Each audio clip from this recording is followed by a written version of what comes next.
Καλημέρα, σήμερα θα σας δείξω μία από τις δικές μου μέρες on tour. Σήμερα έχουμε Ζάκυνθο. Πρέπει να δω τι θα φορέσω σήμερα.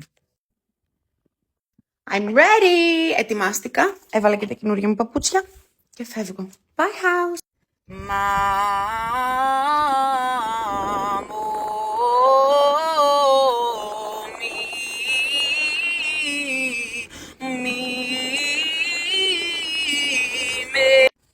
Φτάσαμε εδώ. Γεια σας παιδιά.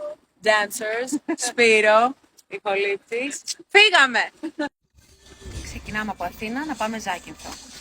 4 ώρες περίπου θα είμαστε σε αυτό το βάθος.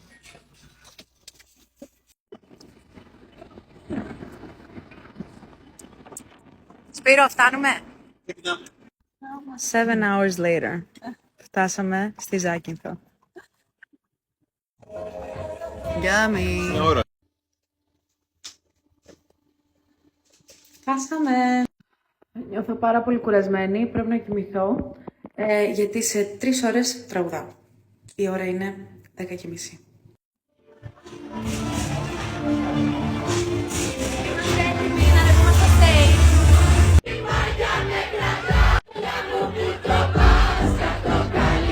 Εσένα σκέφτομαι.